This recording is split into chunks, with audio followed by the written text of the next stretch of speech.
বন্ধুগণ, আমাদের জাতীয় মহাসভার ৫১ অধিবেশন এখন শেষ হতে চলেছে।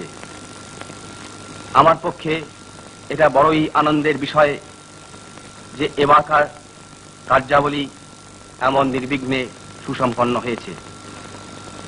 আমি যখন হরিপুরায় রওনা হই তখন অনেকের মনে এরকম আশঙ্কা দেখা দিয়েছিল যে হয়তো হরিপুরায় গত সুরাট কংগ্রেসের পুনরভিনয় হতে পারে, কিন্তু এটা আমাদের পক্ষে বড়ই সুখের কথা যে ভগবানের আশীর্বাদে সেই সমস্ত আশঙ্কা অলীক প্রতিপন্ন হয়েছে।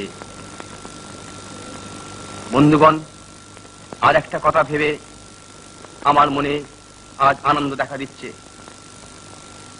এখানকার অভ্যর্থনা সমিতি সর্দার বল্লভভাই প্যাটেল মহাশয়ের পরিচালনায় যেভাবে কাজ করেছেন এবং যেভাবে আমাদের জন্য সমস্তই ব্যবস্থা সুবন্দোবস্ত করেছেন, এটা আমাদের পক্ষে বড়ই আনন্দের বিষয়।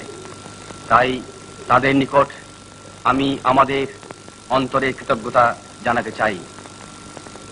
এতদ ব্যতীত এখানকার স্বেচ্ছাসেবক ও স্বেচ্ছাসেবিকারা যেভাবে অক্লান্ত পরিশ্রম করে আমাদের সেবা করেছেন, তাতে আমরা তাদের কাছেও কৃতজ্ঞ।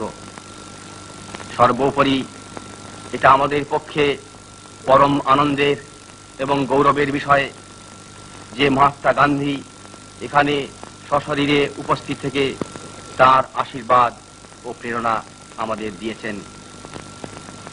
বিজ্ঞান আমাদের কাজে সহায়তা এখানে করেছে এবং আমি আশা করি যে ভবিষ্যতে আমরা আমাদের প্রচার কার্যে ফিল্ম এবং রেডিও সাহায্য আরো বেশি নেব।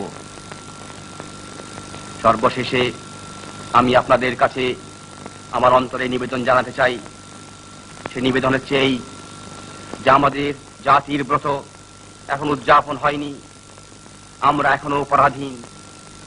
এ বিষয়ে কোনো সন্দেহ নেই যে স্বাধীনতার পথে আমরা অনেক দূরে গিয়েছি, কিন্তু তথাপি দুঃখের সঙ্গে এবং লজ্জার সঙ্গে স্বীকার করতেই হবে যে এখনো ভারতবর্ষে পূর্ণ স্বরাজ স্থাপিত হয় নাই।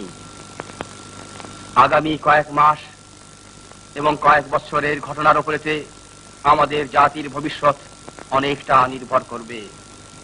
তাই আসুন আমরা বদ্ধপরিকর হয়ে কাজে লেগে যাই। আমাদের পরস্পরের মধ্যে সমস্ত বিবাদ বিসংবাদ আমরা পরিত্যাগ করি।